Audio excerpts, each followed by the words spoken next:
আসসালামু আলাইকুম YouTube viewers, সবাই কেমন আছেন? SM টেকনোলজি থেকে সবাইকে ধন্যবাদ। এই মেশিনটা পেগাসাস ব্র্যান্ডের, এটাও সিলিন্ডার বিট লক মেশিন।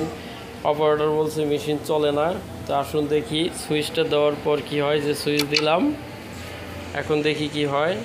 এই যে অ্যারো চিহ্নটা ঘুরছে না, তো অ্যারো চিহ্নটা ঘুরছে না, এটা নিয়ে কাজ করব। দেখি এটা কোথা থেকে হয়েছে। সুইচটা অফ করে নিলাম।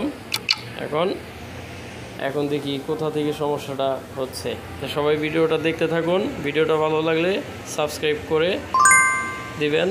এই যে মেশিনের পিছনে এই জায়গায় ওই সেন্সর রোটেশন ঘোরানোর জন্য একটা সেন্সর ব্যবহার করা হয়েছে। এটা দুইটা পার্ট। এই একটা পার্ট স্ক্রু লুজ হয়ে নিচে নেমে গেছিলো, যার জন্যই মেশিনটা চলে নাই, সেন্সর কাজ করে নাই। তো এখন আমরা এটাকে সঠিকভাবে লাগাবো। এটাকে বসিয়ে নিলাম। তো এখন দুটো স্ক্রু রয়েছে, এই যে দেখতে পাচ্ছেন এখানে দুটো স্ক্রু। তো আমরা এটাকে টাইট করে দিলাম সঠিকভাবে বসিয়ে। তো এখন আমরা সুইচ দিয়ে দেখবো যে মেশিনটা চলে কিনা। এই যে সুইচটা আমরা অন করে দিলাম, এখন দেখি কি হয়। এই যে এখন রোটেশন ঘুরছে। তো ভিডিওটি দেখার জন্য ধন্যবাদ, ভালো থাকবেন।